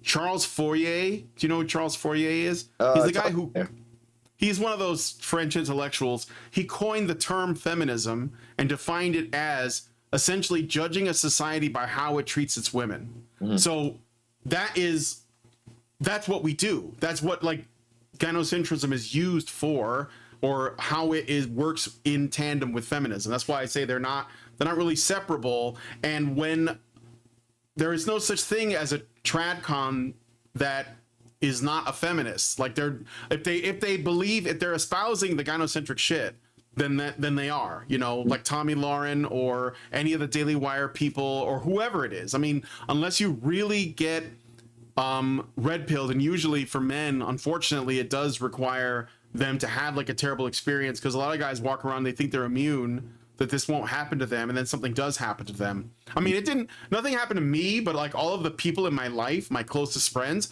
like they all get married, they think that everything's gonna work out, and I swear, like most of them end up in horrible divorces with like children that they're not able to see, and it's like, how did this happen to this many people? Yeah, because they all walked into this thinking everything was going to be fine. Why do you think that most of the people who are in this space are more like in it for like the entertainment, as opposed to having the conversations that we're having? Like most people who are in the manosphere aren't necessarily talking about gynocentrism. They're just talking about like, why do you think they're not kind of looking at more the men's rights issues and things like that? Yeah, well, the men's rights stuff is not sexy. It's not. Like, I think that the reason, because like the whatever, like no shade being thrown here, okay? So I appreciate all these channels for existing, because anyone who's having the conversation is adding. And if you have to get your red pill talking points from Andrew Tate or Fresh and Fit or whatever, that I guess it's, as long as it got out there, like whatever. But ultimately it's because what we do is not, it doesn't create the controversy. We're not fighting with people. We're not doing blood sports debates. We're not like calling 304s hoes and kicking them off our podcast. Like, I think that you mentioned these manosphere figures, and one of the ones that I actually appreciate the most is Pearl Davis. And I know that you were on her channel, but she's the only one of these like big name people that sort of got their name by hosting controversial talks, and for hours at a time, with lots of women in scantily clad talking about, how much they want from their man and how tall he has to be and what they're like, how they are the table and all of this. But she was the only one that actually reached out and got Paul on, and some of the people from our channel like Allison and Karen on to talk on her show. And I have a lot of respect for that, because I think that it's not like, I don't really care about clout, but I care that the message gets out. But I do want it to get out there via the people who are best qualified to talk about it, because like I just saw, for example, this is the last thing I'll say about it and let you talk. I know that I can go, but I watched, there's a guy named, I can't remember, it's like Warren Smith, and he does these, normally he does these reactions to debates or conversations, and he like breaks down the logic of the debates. He kind of went viral because he was like talking to one of his students about something and it was political, but he like does these other things. But then he went on the whatever podcast and he kind of, I wouldn't call it an ambush, but he basically, because I think that what he does is he tries to challenge people's ability to like, you know, explain their position logically and make a strong argument. But so he turned on Brian Atlas, the guy who hosts the whatever podcast, and he pressed him on a couple of issues that men face. And Brian Atlas wasn't really able to come up with anything strong, even though I'm sure he knows that they exist because he does that show. But he wasn't ready for that, and he came across looking kind of foolish. And it was like, you know, if one of us was on there, I would have been able to not only make the case, but I think Warren would have understood where I was coming from, and he would have been able to take our side. So like, I think that ultimately the people who make the best arguments are not the ones that get front and center. It's the people who just make the most noise. They have the most sizzle on their steak. Does that make sense? Absolutely. And in fact, I actually watched that stream where you reacted to that, and it was an on stream. So that's actually, I think that's the reason that we got in touch to do something together, because I really enjoyed some of your streams on that. But the other thing is, why do you think that we don't see more of like it's always these guys debating the women and the feminists? Wouldn't you like to see, like, you know, a men's rights guy and a red pill guy and a MGTOW guy, like, you know, with all their different prescriptions debating each other? Like, obviously, you know, I did that. Oh, I did that. Yeah, because I mean, so we did that in 2019. We had International Conference on Men's Issues. It was a live thing, like everybody could go to it. A lot of people were there. It was a big event in Chicago, Rosemont, when I still lived in Chicago. And we were we were the ones, the Honey Badgers organized the event that year. Normally we have different MRAs do it. I think this year they're trying to do something in Australia, but I don't really know the details on that yet. And we were coming up with ideas for events, and I said we should have an event called a MGTOW, a PUA, because they were called PUAs at the time, not red pillars. A MGTOW, a PUA, and an MRA walk into a bar. And so what we did was he had three guys, a MGTOW, a PUA, and an MRA. So it was, I don't remember the PUA guy's name, and I don't mean to disrespect, but he was just there selling his, you know, class or whatever. But there was that guy, I think his name was Charming Man or something. I don't know. And then there was Paul Elam, who was the MRA guy, and Terrence Popp, who was the MGTOW guy. And Terrence Popp, if you don't know who he is, he's fantastic. He's like a vet, you know, really cool dude, PTSD, had a terrible experience.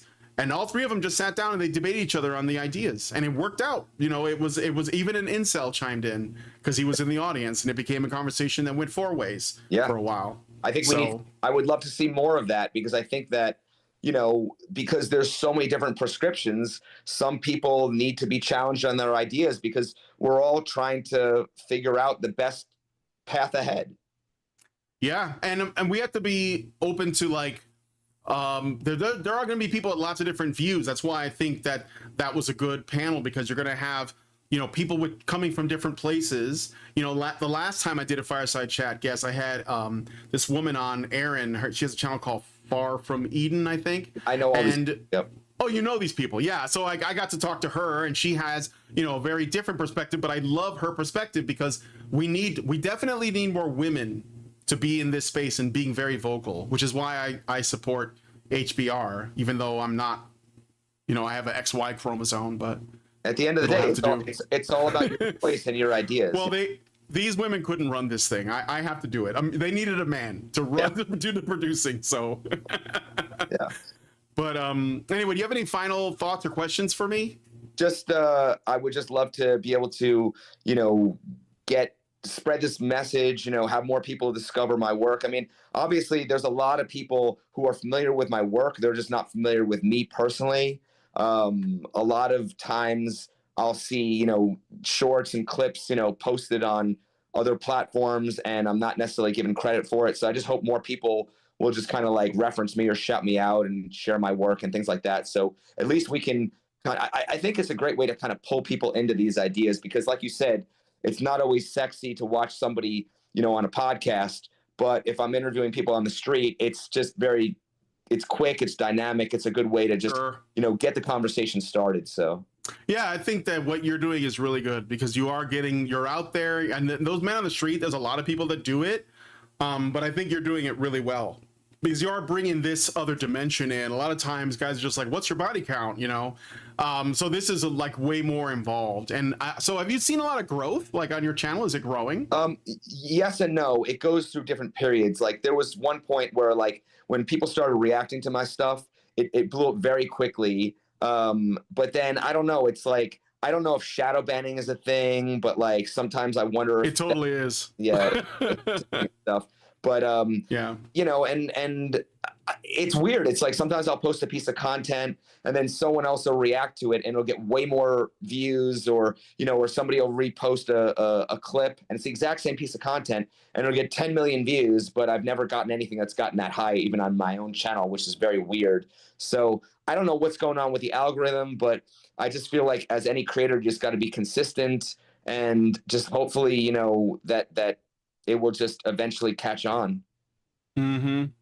Yeah, no, I think that I think you're doing really good work. I hope you keep at it. I think that you are probably, because you're bringing up like actual issues. That's the thing that I think is the main difference, is that people who are really trying to address like the real issues and they're bringing them up, they tend to struggle more than the people who are just sort of, and I'm not blaming them for that because like, you get chase that hustle or whatever, but like the guys that are just like gonna put hot chicks on a panel and they put them in the thumbnail and they got their tongues out and their and their cleavage out, they're gonna just get more hits and it doesn't even matter what the substance of the content is. But there could be like a bit of an overlap because I know Andrew Wilson, who he has been on the whatever podcast multiple times and he built his own brand off of it, I think.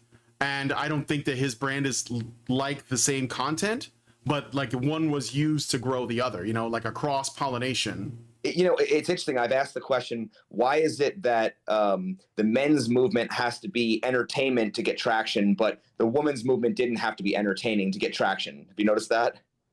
Yes. I have noticed that. But and one more thing also, one other reason also is I kind of feel like some people can't be told these things, they can only be shown. So when I'm actually showing the reactions to people being challenged in real time with these topics, that says a lot more than just coming out and just stating what the situation is, in my opinion.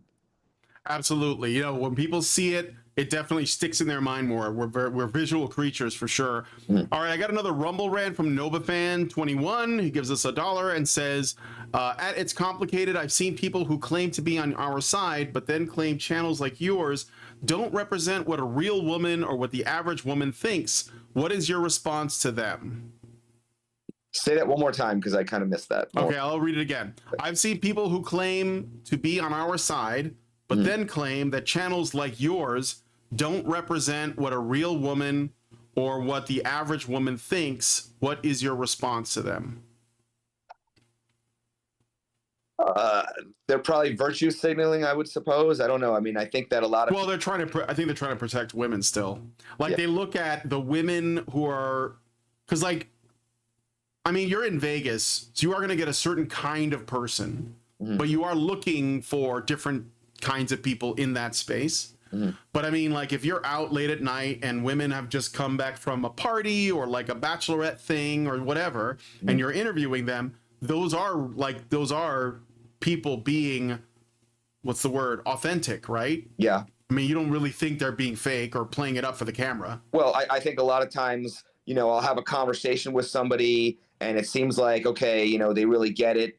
And then they go off and they just never give it a second thought. You know what I mean? But yeah, there are a couple times where I've interviewed some people and they have just come across so poorly. And I'm thinking to myself, like, this is the internet. Like they're on the internet forever.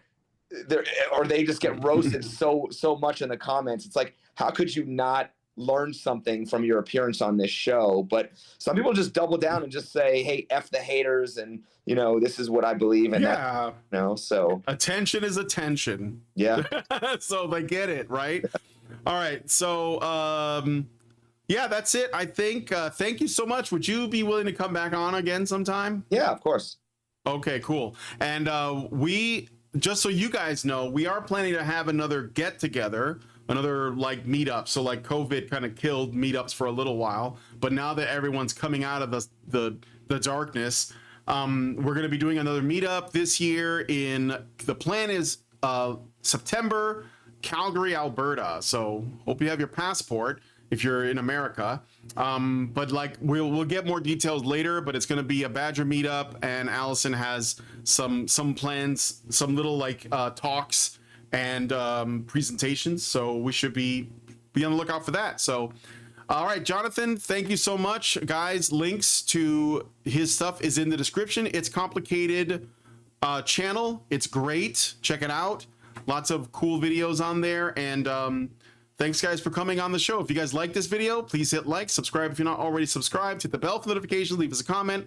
Let us know what you guys think about what we discussed in the show today. And please, please, please share this video, because sharing is caring. Thank you guys so much for coming on today's episode of the Fireside Chat, and we'll talk to you guys in the next one. Are machines, dude. Okay, they are literal machines. They are talking point machines. They are impossible to fucking deal with, especially if you have like a couple dudes who have good memory on top of that too. Holy shit, you're fucked.